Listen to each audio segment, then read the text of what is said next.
o McIntyre quanto o Riquet, né, assim, eles abordam essa questão do problema da identidade pessoal, reconhecendo ele como um problema eminentemente moderno, né?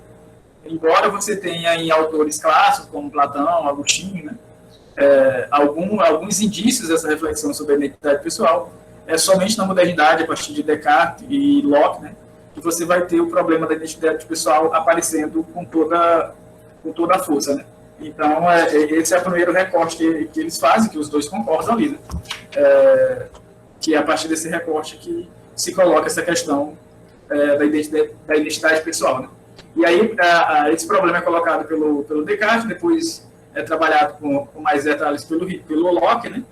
E tanto o McIntyre quanto o Riquet se situam num conjunto de autores que fazem uma crítica a essa concepção moderna de identidade pessoal, justamente por considerarem ela muito restrita ao âmbito do psicológico, né? Muito centrado no eu, né? No eu psicologizante. Né? Então, eles fazem uma crítica ali, né?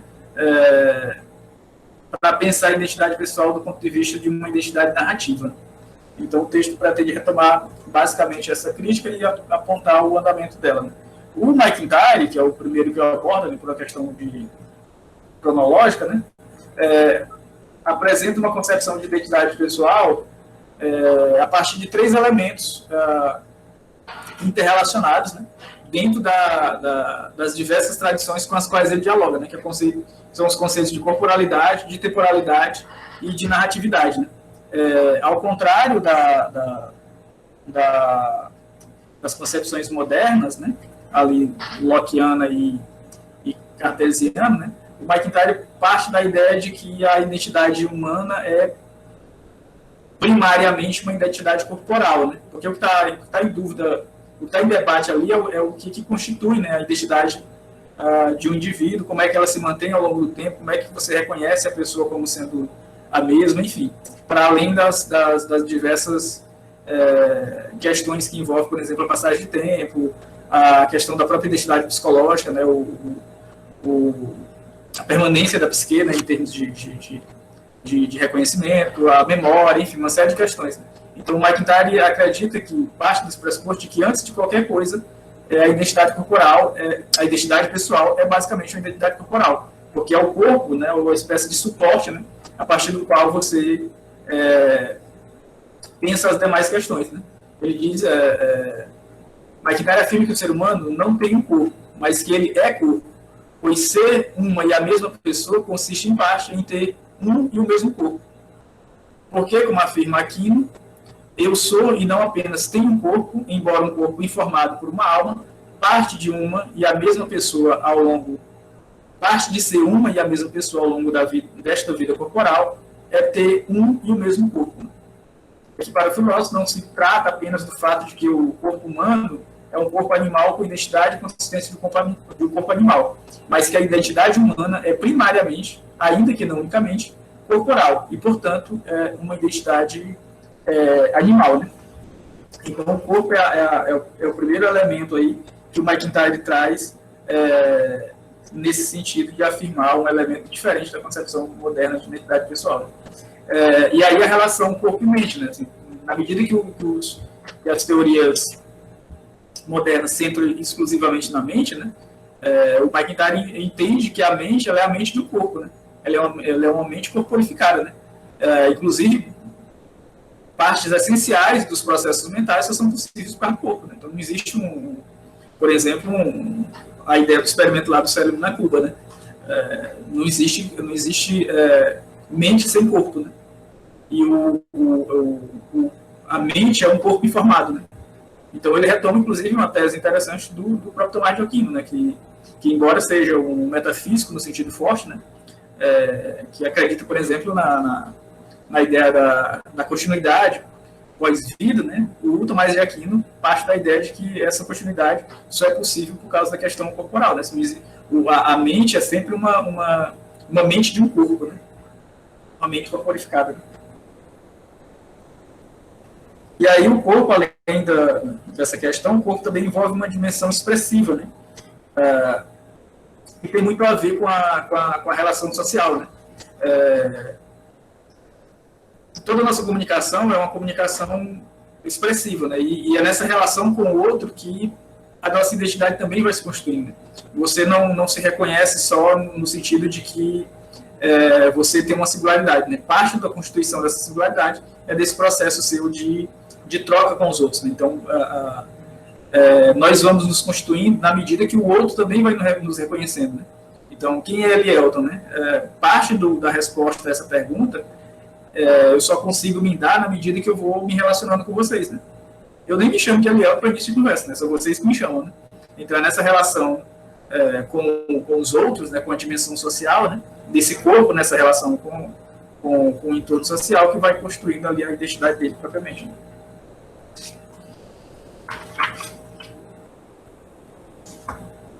E aí, o elemento mais interessante aí que o Maitari vai elencar aqui é essa ideia da identidade corporal como uma unidade narrativa, né? Então, a identidade pessoal é uma identidade corporal, essa identidade corporal tem uma dimensão social, expressiva, e tem essa dimensão também narrativa, né? Porque essa ideia de narratividade, né, que dá unidade, tanto do ponto de vista pessoal quanto do ponto de vista social, a esse corpo, né? A ideia de narratividade que faz com que esse corpo tenha uma história, por exemplo, né? Então, além da dimensão corporal da identidade pessoal, McIntyre concebe a vida humana como um todo narrativo, né? Como eu, cuja unidade reside na unidade de uma narrativa que une o nascimento, a vida e a morte em uma forma narrativa, com começo, meio e fim, né? Nesse sentido, as relações de cada indivíduo com os demais têm uma dimensão temporal que encontramos nos projetos de cada um deles, empreende, né? Porque nossas relações e projetos com os demais se estendem ao longo do tempo, é possível atribuir no decorrer dessa vida corporal responsabilidade contínua pelas suas ações, ou seja, o indivíduo deve ser capaz de explicar os atos e as experiências que compõem sua narrativa de vida, de modo a torná-lo um todo inteligível, tanto para si quanto para os demais. E para essa dimensão da identidade narrativa, né, ela incorpora um segundo elemento aí à concepção de identidade do McIntyre, né? Então, o primeiro elemento é o corpo, o segundo elemento é justamente essa ideia de temporalidade, né? Porque como a estrutura da vida humana é a estrutura narrativa, essa estrutura me permite ver, por exemplo, o meu desenvolvimento ao longo do tempo, né? E o terceiro elemento da própria identidade narrativa, da identidade pessoal, em McIntyre, é justamente a concepção de narratividade, né? Porque ela não apenas dimensiona essa ideia do tempo, mas ela é uma estrutura fundamental da própria vida humana, né? Porque a vida humana só é compreensiva nesse sentido narrativo, né? Na medida em que a vida humana é entendida como a narrativa de uma história com começo, meio e fim, cujo eu é o protagonista e parcialmente o autor dessa narrativa, a terceira e última dimensão do conceito McIntyriano de identidade pessoal é justamente esse caráter narrativo da vida humana. Assim, a narrativa histórica de certo tipo torna-se o gênero básico e essencial para a caracterização das ações humanas, né? A própria ação tem um caráter fundamentalmente narrativo, né? É porque todos vivenciamos narrativas das nossas vidas e porque entendemos nossas próprias vidas nos termos das narrativas que vivenciamos, que a forma narrativa é apropriada para entendermos a ação dos outros, né? A estrutura narrativa da vida humana ela denota certa imprevisibilidade, né? Na medida que as narrativas elas são estruturas abertas, né? Você não sabe de antemão o que vai acontecer, né, no futuro, né? As histórias não se constituem como unidades fechadas, né? E ela tem também uma estrutura parcialmente teleológica, porque a narrativa ela visa, embora esse fim não esteja predeterminado, né, a estrutura narrativa ela caminha para uma certa direção, que você olhando retrospectivamente, você consegue perceber para onde está indo, né? Embora tenha vários futuros possíveis, né? Então, essa estrutura narrativa, ela congrega em sua estrutura esses dois elementos, uma imprevisibilidade, né? Porque, enfim, você está falando de uma história que está acontecendo, né? E ela também incorpora uma certa teleologia, uma certa previsibilidade, porque é possível você direcionar mais ou menos, a partir dos projetos de vida, né, para onde você está caminhando, né? Então, esse mais ou menos os elementos que o McIntyre coloca na sua estrutura, no seu conceito de identidade pessoal, né, bem brevemente, né? Ele faz algumas alertas ali, né? Em primeiro lugar, né, embora seja uma explicação tomista, ela não é uma explicação inventada primeiramente por teóricos da filosofia, mas já estava incorporada nas práticas sociais das comunidades tradicionais muito antes de ser articulada como teoria. Né? Essa ideia dessa estrutura narrativa da vida humana, né, embora ele esteja dizendo que isso veio de Tomás de Aquino e tal, ele acredita que essa estrutura você identifica, por exemplo, em comunidades que não têm absolutamente nenhum conhecimento, por exemplo, do filosófico. Né? Sei lá, você vai numa comunidade indígena praticamente isolada e ele vai contar histórias, né, de como é que a comunidade é o que ela é, como ela chegou a ser o que ela é. Né? Então, essa estrutura narrativa é própria do modo humano de se entender. Né? Então, embora ele esteja recorrendo ao Tomás de Aquino, como que melhor explica isso, essa explicação é anterior a uma própria base conceitual. Né? O segundo elemento, né, embora atribua uma unidade a cada vida humana e com frequência conceba essa unidade como a unidade de uma psique singular, suas atribuições dependem da coincidência contingente de uma variedade de características humanas, tais como a existência ininterrupta dos corpos humanos, a continuidade relativa da memória, a estabilidade de certos traços de caráter, capacidade de reconhecimento e acordos de crenças compartilhados em comunidade. Então, não basta só a psique singular, ela está relacionada com uma série de questões, né? Tanto do ponto de vista do corpo, né, mas também do ponto de vista da continuidade da memória, da estabilidade do caráter, enfim. Quando uma pessoa faz uma mudança de crença tão radical, né, uma das coisas que a gente diz é, mas eu não reconheço mais esse crânio. O Vanderlei mudou tanto que nem parece mais aquele cara que eu conhecia há 10 anos atrás. Né? Essa continuidade dos traços de caráter, né? A continuidade da questão dos acordos e crenças. Né? Então, tem muitos elementos a mais na constituição da identidade pessoal, que não é só, por exemplo, a unidade da psique. Né? Essa unidade tem que estar relacionada a essas outras atribuições, né? Esses outros atributos. Né? Em terceiro lugar, né, McIntyre observa que essa complexa concepção metafísica da identidade pessoal não se propõe como uma solução para o problema da identidade pessoal. Né? O problema ao qual foram dadas respostas rivais desde Locke a Butler até Flyer e Parfit. Do ponto de vista da tradição, tal como McIntyre a compreende, essa dissolução de um todo em partes é precisamente o que poderíamos esperar de uma sociedade na qual um pano de fundo de crença compartilhada que possibilitava identificar e compreender esse todo não está mais disponível. Assim, a compreensão do eu é inseparável do contexto de crenças que lhes são próprias, isto é, a posse de uma identidade pessoal e a posse de uma identidade social coincidem. Né? Então, o McIntyre reconhece, por exemplo, que esse problema da identidade pessoal é um problema próprio do mundo moderno, porque é no mundo moderno que esse eu é cindido em várias partes. Né? E aí você tem um problema de identidade mesmo, né? Porque do ponto de vista religioso, eu me identifico com uma determinada perspectiva, né? Que do ponto de vista valorativo, muitas vezes é contrário, que do ponto de vista econômico, muitas vezes é contrário. Então, eu tenho vários eus dentro de um eu maior. Né? Então, isso é próprio do mundo moderno, que a unidade básica é esse eu, né? Esse atomismo. Né? Então, por conta desse contexto social, né, que você tem uma série de problemas relacionados a esse contexto. Então, a identidade social e a identidade pessoal, elas coincidem. Né? No mundo mais organizado, do ponto de vista da identidade social, você não teria, por exemplo, um cristão defendendo pena de morte. Porque se o amor à vida é o princípio básico, né, do cristianismo, o amar o próximo a si mesmo é o princípio básico do cristianismo, eu não posso, por exemplo, estar defendendo a pena de morte. Né? Mas por que acontece isso? Porque o amor à vida é um princípio religioso, né? Mas a pena de morte é um discurso político. Né? Então, é um outro eu lá, né? Que eu uso outra máscara, para utilizar um termo que o McIntyre e o Nietzsche gostam. Né? Então, em cada contexto, eu utilizo uma máscara diferente, só que essas máscaras implicam em sujeitos diferentes. Né? Como é que eu vou, então, unificar numa única psique, né? Esses diversos sujeitos que habitam essa psique? Né? Então, é um problema, né? Mas é um problema contemporâneo, né?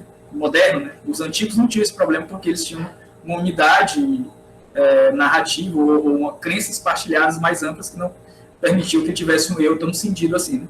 Pelo menos a gente acha.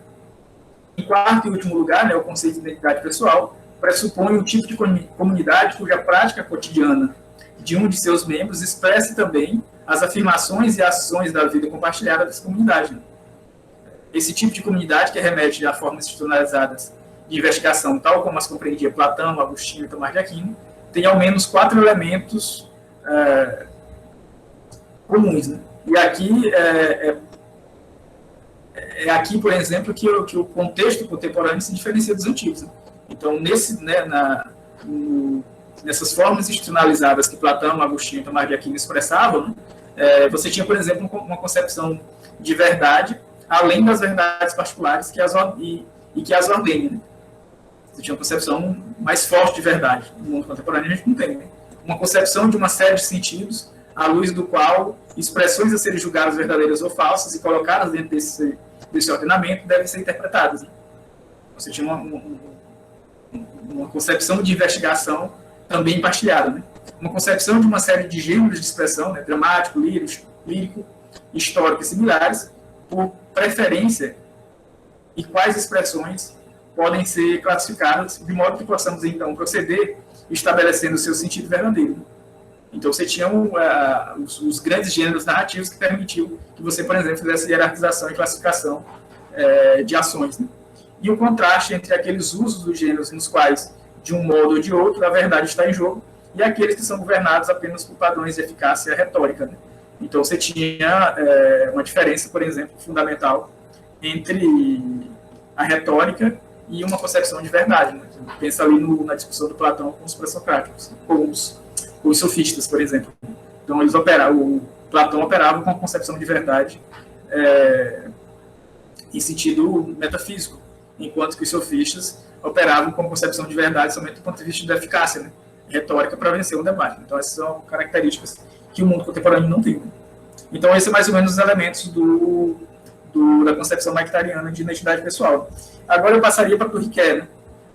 E aí eu já peço perdão aos riquerianos mas é a Francinalda que responde.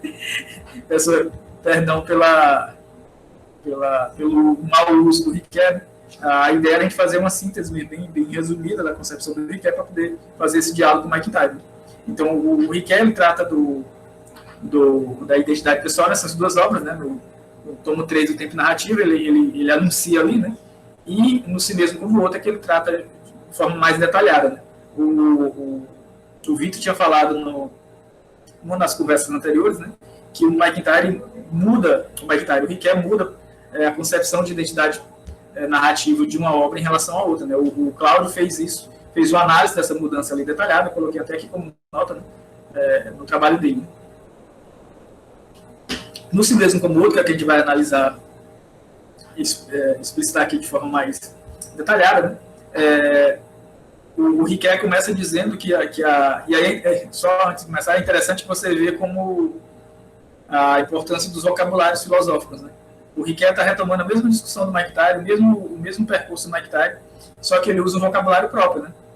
Então, ele vai começar, por exemplo, dizendo que o problema da identidade pessoal na modernidade aparece como problema justamente por conta da falta de distinção entre dois termos que são muito próprios do próprio vocabulário dele, né? Que é essa distinção entre a identidade da mesma idade e a identidade da ipsidade. Né? É por conta da confusão que se faz entre esses dois conceitos, né? Ou da falta de distinção entre eles, que vai surgir, por exemplo, os problemas da identidade moderna. Né?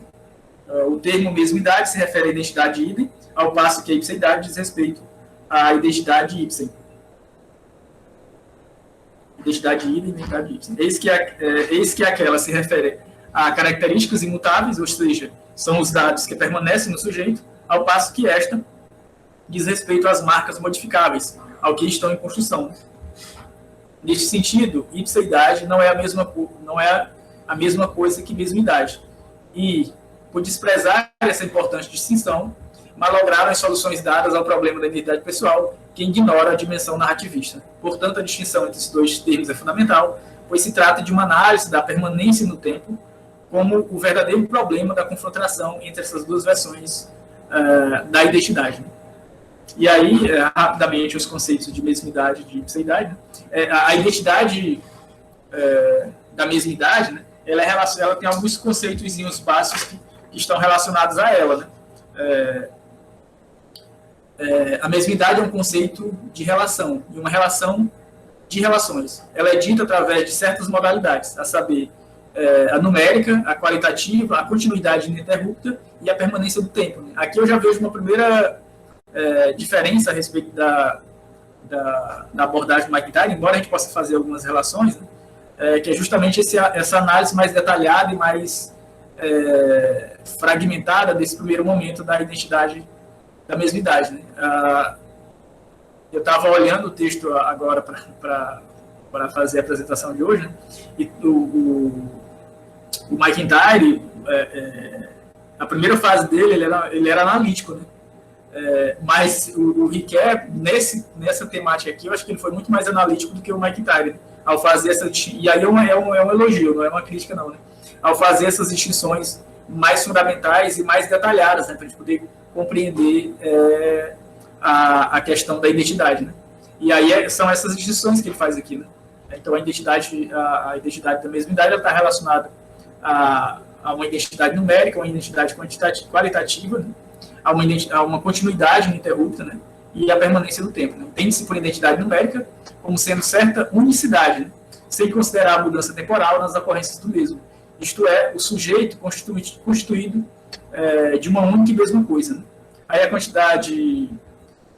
identidade numérica, né, pode ser entendida como sendo uma semelhança extrema, né? que não se sustenta muito, né, dependendo das situações, né? E aí o McIntyre reconhece que ela é frágil, né, essa identidade numérica, né? Ao tempo que pode ocasionar certa dificuldade de reconhecimento, principalmente no que se refere à lide judiciária, que a dona Fresnalda tem expertise. Né? Dada tal fragilidade do critério de semelhança extrema, Riquet aponta a necessidade de um outro critério que venha endossá-lo ou substituí-lo, qual seja a ideia de continuidade ininterrupta. Né? Esse critério é o que permite o desenvolvimento do primeiro ao último estágio daquilo que identificamos como sendo o mesmo indivíduo. Isto é, esse critério predomina em todos os casos em que o crescimento e o envelhecimento atuam como fatores de dessemelhança e por implicação de diversidade numérica. Né? E aí ele vai, com a passagem do tempo, que ameaça a identidade numérica, né? À medida que aponta para a diferença, o recurso apontado por Riquet é o que ele chama de princípio de permanência no tempo, que aí você recorreria, por exemplo, a elementos como o código genético, do sujeito biológico, né? Que são coisas que não mudam, embora o sujeito esteja mudando. Né?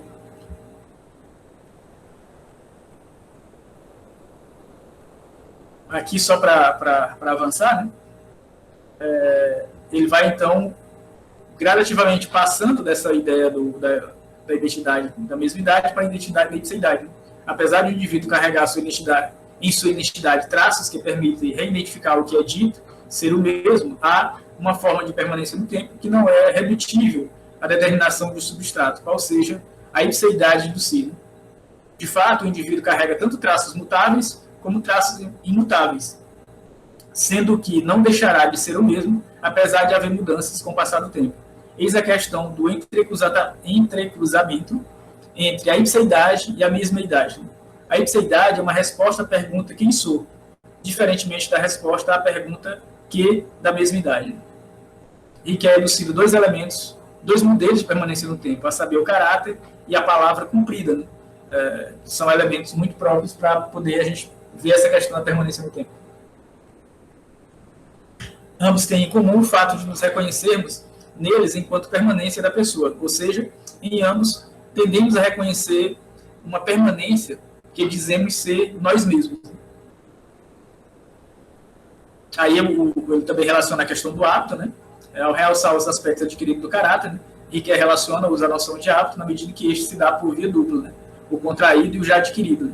Então você vai gradativamente caminhando para o problema da ipseidade. Né? Além do hábito contraído e adquirido, Riquet vincula a noção de disposição a identificações adquiridas, uma vez que uma parcela de outro entra na composição do mesmo. De fato, a identidade de uma pessoa, de uma comunidade, é feita dessas identificações a valores, normas, ideais, modelos, heróis, dos quais a pessoa ou a comunidade se reconhece. O reconhecer-se contribui para o reconhecer-se por. Nesse sentido, pode-se perceber a alteridade assumida, sendo revelada através da identificação com figuras heróicas e na identificação com valores que por uma causa acima da própria vida. E que incorpora, então, um elemento de lealdade ao caráter, o qual se transforma em fidelidade, em manutenção de si, caracterizado como o outro modelo de permanência no tempo. Né? Deixa eu passar logo aqui para... Com isso, ele atribui ao caráter certa função estabilizadora da identidade narrativa, na medida que este é visto como verdadeiramente o que do quem, embora o primeiro não seja exterior a este, pois aqui se trata da sobreposição de o que ao quem, que faz deslizar da pergunta quem sou para a pergunta o que eu sou. Outro modelo de permanência no tempo é apresentado por Riquet como sendo oposto ao caráter, a saber, a palavra cumprida. Né? Essa noção conceitual expressa uma manutenção do si, que não deixa de escrever como caráter na dimensão de algo geral, mas unicamente na do quem.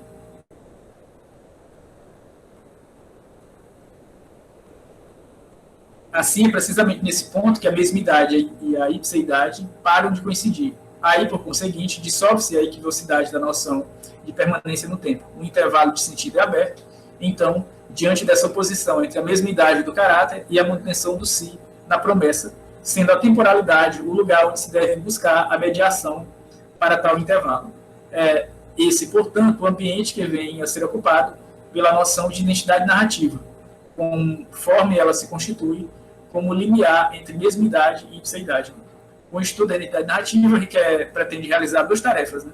Levar a graus mais elevados a dialética entre a mesmidade e a ipseidade, implicitamente contida na própria noção de identidade narrativa, e completar a investigação do si narrado com a exploração das mediações que a teoria narrativa pode operar entre a teoria da ação e a teoria moral.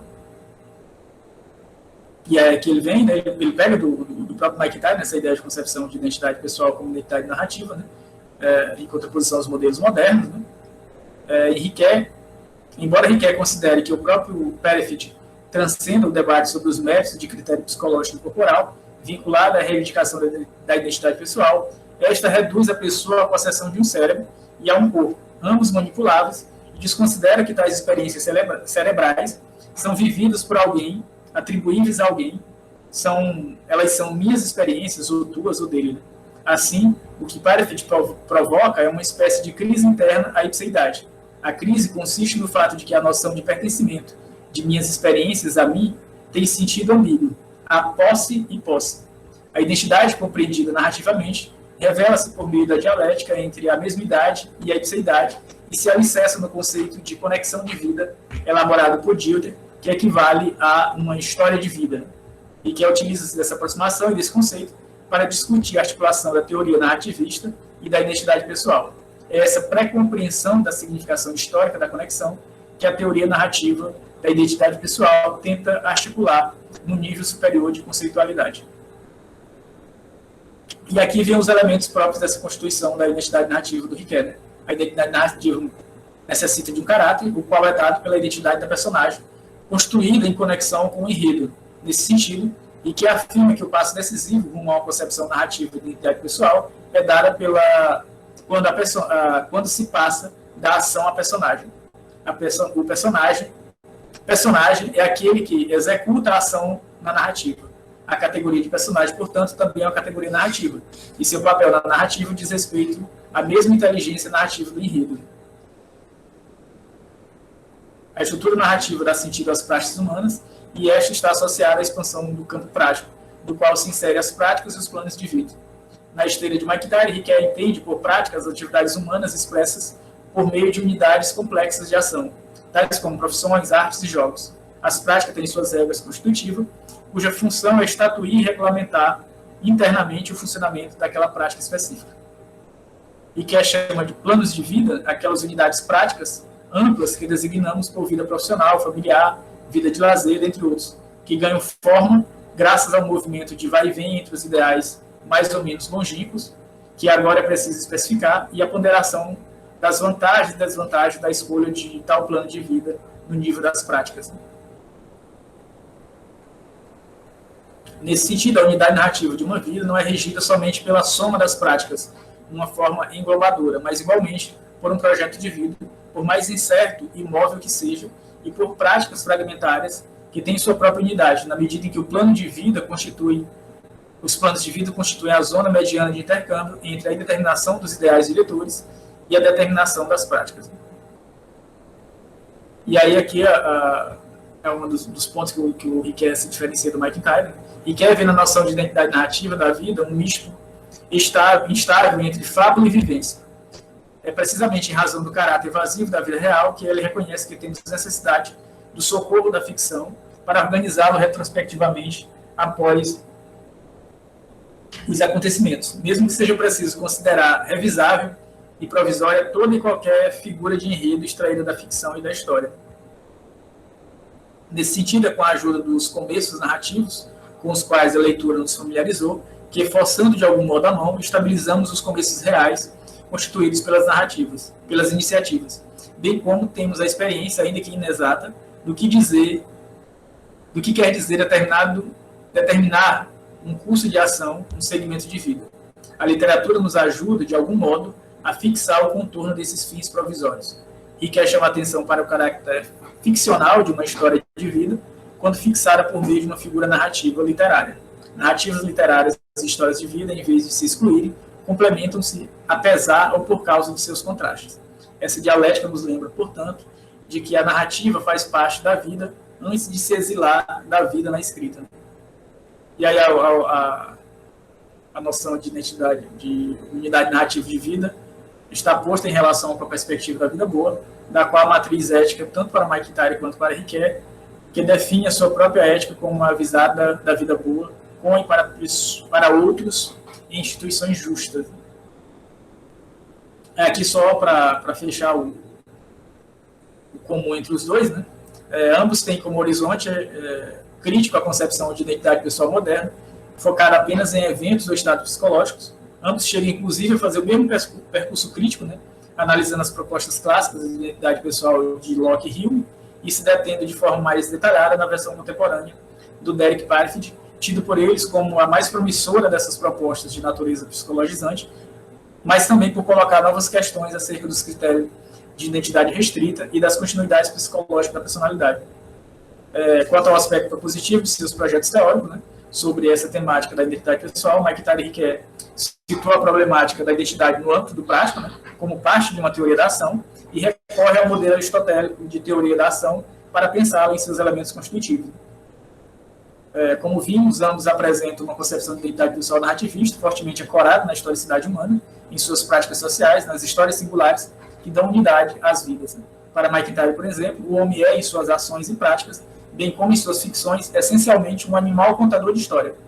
Nesse sentido, a história narrativa de certo tipo revela-se o gênero fundamental e essencial para a caracterização das ações humanas. Para Riquet, por sua vez, a pessoa, entendida como personagem da narrativa, não é uma entidade distinta de suas experiências, mas compartilha o regime de identidade dinâmica própria à história narrada.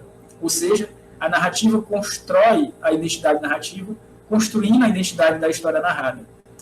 É a identidade da história que faz a identidade da personagem.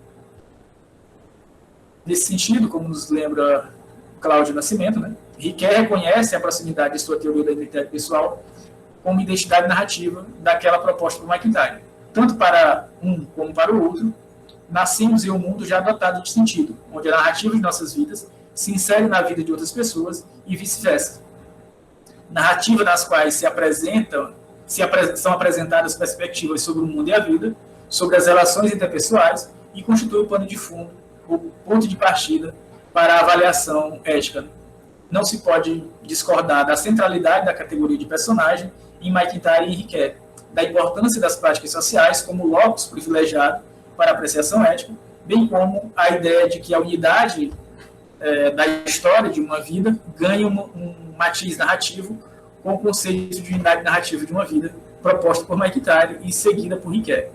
Riquet ressalta, contudo, que não gostaria de identificar sem mais exame a posição de McIntyre e a sua, e destaca alguns pontos que merecem atenção. O primeiro diz respeito à relação entre as ficções literárias e as histórias reais contadas, na medida em que Riquet leva tão a sério a ruptura operada pela entrada da narrativa no campo da ficção, que ele mesmo reconhece como sendo um problema bem espinhoso fazer literatura e vida unir-se de novo por intermédio da leitura. Um problema que ele acha, por exemplo, que o Mike Tyre não tem. Né? Outro ponto diz respeito à noção de começo e fim no plano da forma narrativa que se desejaria semelhante na ficção e na vida. No plano da ficção, nem o começo nem o fim são necessariamente os dos acontecimentos narrados, mas o da própria forma narrativa. Contudo, na vida real, nada na vida real tem valor de começo narrativo. A memória perde-se nas brumas da primeira infância, o ato pelo qual foi concebido pertence à história de outros, no caso dos pais, minha própria morte será um fim narrado na narrativa daqueles que sobreviverão a mim. A essa dificuldade fundamental, Riquet acrescenta mais uma, qual seja, sobre o percurso conhecido da minha vida, posso traçar várias histórias, uma vez que a cada uma falta o critério de conclusão.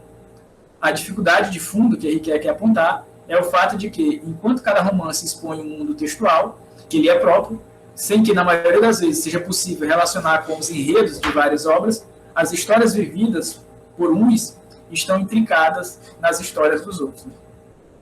Riquet propõe, portanto, oferecer uma concepção de identidade pessoal como uma identidade narrativa mais abrangente, decorrente de uma demanda da fenomenologia, que consiste na confusão mencionada acima pelo próprio filósofo entre a identidade de si e a identidade das coisas substanciais.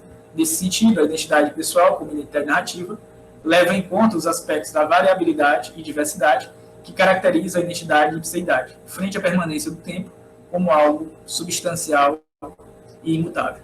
Com isso, Riquet parece oferecer elementos mais robustos para lidar com a questão da identidade pessoal, especialmente a ideia de refiguração da vida pela ficção através da união entre a ação e seu agente, embora ele mesmo reconheça que tenha que enfrentar uma dificuldade a mais que Mike Tyre não conhece, ou seja, como as explicações éticas contribuem para o autoexame na vida real. Vocês começam muito bem o texto, trazendo a noção da crítica ao sujeito moderno, né? Ao subjetivismo moderno. A hermenêutica gadameriana, que é a que eu sou mais ligado, ela também começa nisso, começa nessa análise do subjetivismo moderno, como algo, vamos usar um termo maquintariano, fracassado, né? Então, na disciplina do professor Nelly, até uma das questões era substituir sujeito por pessoa. O Exposito, um intérprete de Hannah Arendt, ele sugere essa troca, né? De não chamar mais sujeito, mas pessoa, justamente para marcar essa distinção. E aí vocês começam chamando a atenção justamente para essa crítica que é realizada por McIntyre e por Riquet a esse subjetivismo moderno. Né? Outra questão que vai aparecer depois no texto, que você já põe na introdução, é a questão das Confissões do Agostinho, que é o livro 10, né, das Confissões, que trata justamente da memória. E aí nós temos essa memória como um problema, né, que vai entrar na questão da temporalidade. E aí a apresentação é muito boa, como você expôs bem, Elielton. O McIntyre tem essas três dimensões aí, né, da corporalidade, do corpo, da temporalidade e da narratividade como constituintes dessa identidade, né? Então, em primeiro lugar, como você bem expôs aqui, a concepção de identidade maquintariana é que nós temos corpo, nós somos um corpo. Nosso existir, nossas experiências no mundo, elas são corporais. Não temos como fugir disso.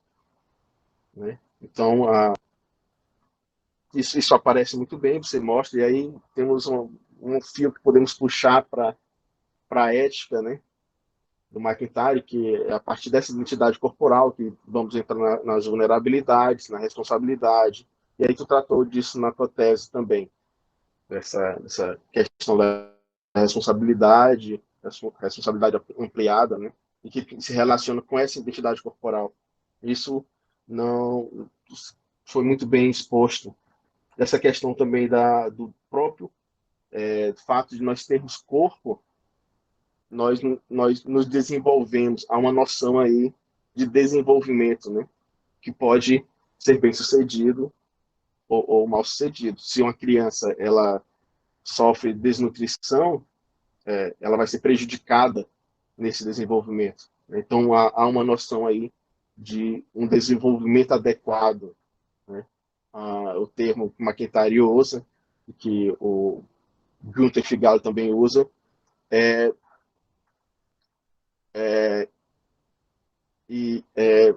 o de florescimento, né? Florescimento.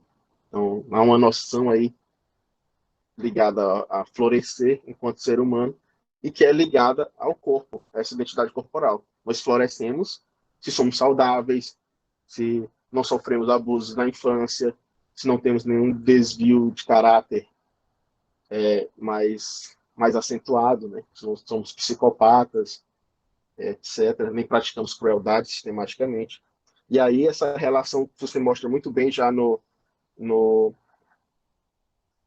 eu disse crueldade constantemente, porque em um momento ou outro a gente é cruel, né? Não temos também como fugir dessa imperfeição. Senão não existiria nem a ética para dizer que a gente agiu errado.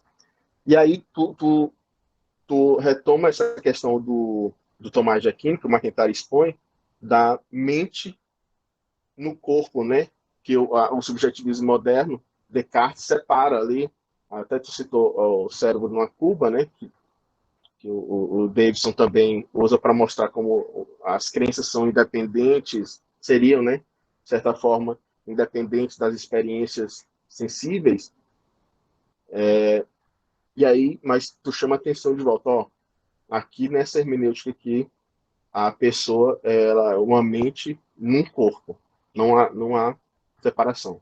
Nossas experiências são corporais também. Não há essa distinção, não tem como fazer. E aí tu chega na dimensão social dessa constituição. E aí isso é essencial para a ética maquintariana. Nós somos um corpo que é vulnerável durante a maior parte da nossa vida, e aí nós estamos dos outros para as coisas mais básicas. Se uma criança ela é abandonada, ela morre.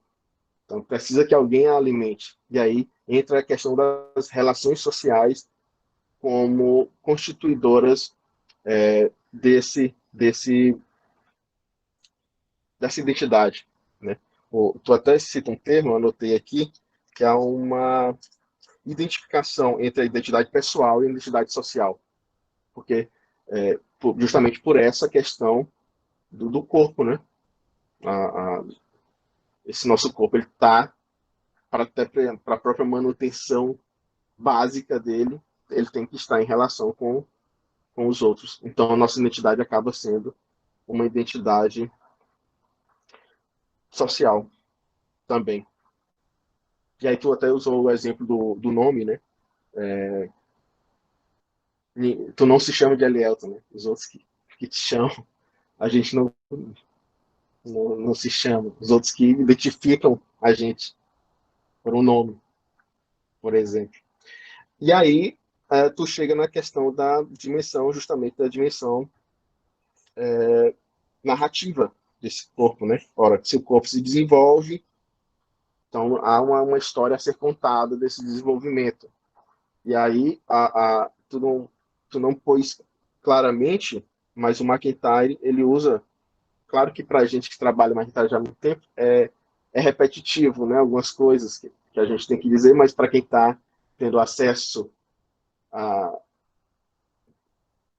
a primeira vez, ou tem um acesso recente ao McIntyre, que explicar é narrar. Então, essa noção a gente tem que sempre ter, porque para nós é claro, explicar é narrar. Então, se eu vou explicar algo, eu não vou dizer se X, então Y, se somente se, alguma coisa. Não, eu vou contar uma história.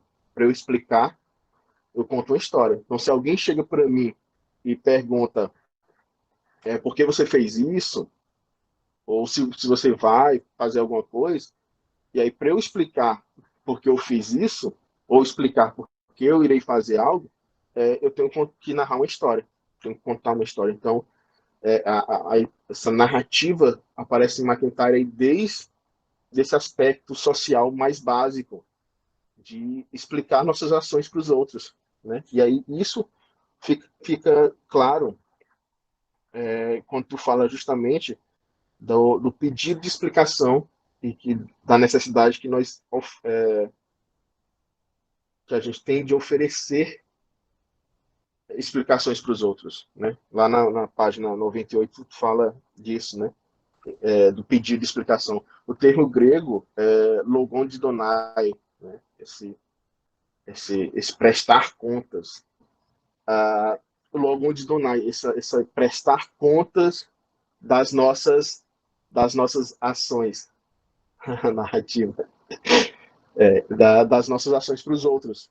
Então, essa dimensão social, ela é, ela é, ela é imprescindível, né? Sim, nós não temos como fugir dela. E aí tu mostra isso no conceito dessa narrativa que você traz.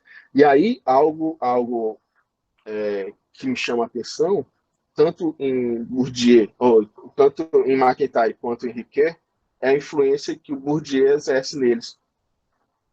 Como a gente sabe, o McIntyre foi professor de sociologia. E em determinado momento aqui, na noção de hábito do Ricoeur, a gente ouve esse eco do hábitos que o Bourdieu traz também. Então, o que é o hábito? Hábitos é esse conjunto de características, de normas, que nós assimilamos das práticas das quais nós fazemos parte. Um termo aristotélico, disposições. Exatamente, as disposições. Exatamente. A rex, um termo aristotélico, seria rex. Ou seja, esses hábitos, essas disposições duráveis. E os dois usam isso, né? Tanto McIntyre quanto o Ricoeur. Eles abordam essas disposições, né? E isso me chama um pouco a atenção. E aí tu chega na questão que, para mim, é uma das questões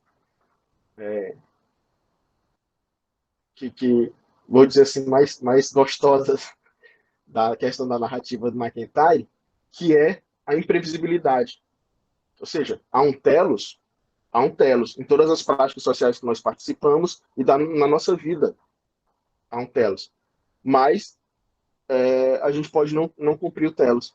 Pode não chegar a uma imprevisibilidade aí. Então não é uma narrativa linear, né? É uma narrativa com quebras, com descontinuidades, com recomeços, com retomadas, entende? E o imprevisível tá aí, a contingência tá sempre aí. A gente pode planejar algo de mil maneiras e acontece daquela maneira que a gente não planejou, porque há um elemento aí imprevisível, né? E aí essa imprevisibilidade na narrativa é que ao meu ver, aproxima aí essa identidade narrativa do McIntyre nesse momento, com a identidade, vamos chamar de identidade ipsi, né? Com a ipseidade do Ricoeur. Então, esse elemento da possibilidade da mudança, da transformação. Então, há também, nessa narrativa do McIntyre, nessa identidade narrativa de McIntyre, uma dialética ali entre telos e imprevisibilidade, telos e contingência, como há na identidade e pseidade em Ricoeur. Aí no terceiro ponto tu chama a atenção que o problema da identidade não é solucionado de uma vez por todas, né, com essa discussão do McIntyre. E aí me lembra sempre a dissertação de mestrado do Helder, né, do professor Helder, que ele fala do diagnóstico. Então, tanto Ricoeur quanto McIntyre, com a sua questão da crítica ao subjetivismo moderno, eles fazem um diagnóstico do eu, né, do self, da identidade. E aí e os dois também não têm pretensão de resolver de uma vez por todas, justamente porque a noção de contingência é muito forte nos dois, no horizonte da histórico, né, um horizonte histórico imutável, contingente. E aí é onde acho assim, tu ficou me devendo algo nesse texto, porque tu falou do corpo e aí ia falar da temporalidade, mas aí tu pulou para a narrativa e aí a temporalidade meio que fugiu. E aí eu vejo a temporalidade de McIntyre justamente como essa noção da hermenêutica de horizonte histórico, entende? A temporalidade mostra aí, se mostra nesse conceito de horizonte histórico. Então, para usar uma linguagem heideggeriana, do estar jogado. Né? Nós somos jogados no mundo e o mundo pede que a gente interprete, exige essa interpretação. E aí a gente chega na parte do Ricoeur, e aí, novamente, eu digo, eu tive um semestre inteiro de discussões sobre mesmidade, pseudidade, né, com o professor Noeli. Eu acho que o Vitor estava nessa disciplina também. E, e aí isso traz boas lembranças, né? E problemas para relacionar McIntyre com o Ricoeur, né? Por quê? Porque o McIntyre ele trabalha com a noção de verdade mais forte, vamos dizer assim. Ele trabalha com a noção de verdade. Então, uma narrativa, nós temos que ter critérios para dizer que narrativa é melhor que a outra. Todas as narrativas elas não são iguais. É. E aí surge essa questão da, da verdade, da narrativa verdadeira, que nós temos essa noção em McIntyre. McIntyre, para mim, é um realista, né? E ele mesmo põe isso lá em Justiça de Quem com a Racionalidade. E eu não sei até que ponto, e aí até na conclusão vocês apontam para isso, até que ponto o Ricoeur segue, né? Concordaria com McIntyre nisso, ou como resolveria esse problema, né? Então a primeira pergunta seria essa, né? Já relacionando os dois autores na questão da narrativa verdadeira, essa questão da verdade em Ricoeur, como se daria, ou se os dois são inconciliáveis nesse ponto, o que pode também acontecer. A outra questão, essa dialética entre o caráter, né, e a mudança, então, porque em McIntyre a gente muda a partir de uma crise epistemológica. O exemplo que o McIntyre dá é do Hamlet, né? Que ele está numa crise, ele tem que tomar uma ação, decidir por um conjunto de ações, e tem essa questão de justificar essas ações. E aí ele tem vários padrões e tem que escolher um para seguir. Né? Tem a vingança nas sagas islandesas e tal, que é da tradição nórdica, a tradição cristã, ou, aquela tradição da política que vem de Maquiavel, que ele é um príncipe, ele que se manter no poder, etc. E tal. Então, a segunda questão seria sobre em Paul Ricoeur, o que causaria a mudança, né? Então, o que causaria não sei se eu vou usar a palavra, o termo corretamente, mas uma descontinuidade no caráter. Você tem um caráter aqui, que é mais fixo, que causa essa ruptura. Né? Se ele dá algum exemplo.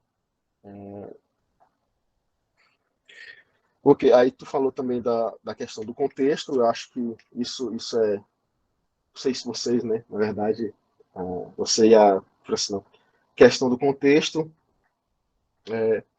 e aí a gente chega na questão do contexto. Eu não vejo problema, porque realmente nós entendemos as ações dos outros a partir de um pano de fundo, não tem como tirar.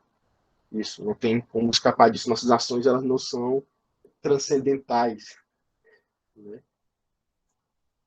Não são transcendentais, elas são históricas, são naquele momento. O McIntyre usa até o termo o que eu posso fazer de melhor naquele momento, né? Qual a melhor ação naquele momento, não a ação ideal, porque aí estaria fora da história. E aí, a questão da passagem do tempo. E isso me interessa muito, Henrique. A permanência no tempo, né? Tem aquele filme que foi traduzido como Para Sempre Alice, né? Mas em inglês é Still Alice, ou seja, em português, Para Sempre Alice, e em inglês, Ainda Alice. Né? E isso faz uma diferença muito grande para a gente. Por quê? Porque ela tem Alzheimer. Né? A personagem principal do filme ela tem Alzheimer, e aí a questão, e aí a permanência no tempo. E aí voltamos lá para o Santo Agostinho, a questão da memória. Porque a gente sabe que a pessoa com Alzheimer já, já não está mais ali enquanto memória, né?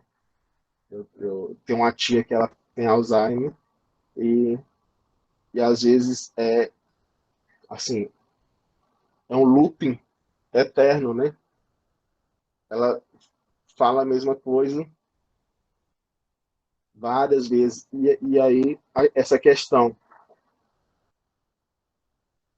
essa questão ainda está ali, né? Enquanto identidade, para sempre vai estar ali, entende? E aí essa permanência no tempo, né? Eu queria que vocês falassem um pouco mais sobre essa questão, ok? Deixa eu ver aqui. Isso eu já falei. Sim. Outro termo que foi usado, mas, assim, claro que é um artigo, né? A gente não tem como esgotar, o conceito de intervalo de sentido. Tá? Porque, como tu falou no começo, é um texto que vocês pretendem para alguém que está começando a ler Riquet, começando a ler McIntyre, e aí o intervalo de sentido foi um conceito que faltou explicar um pouco mais para quem está começando a estudar, né?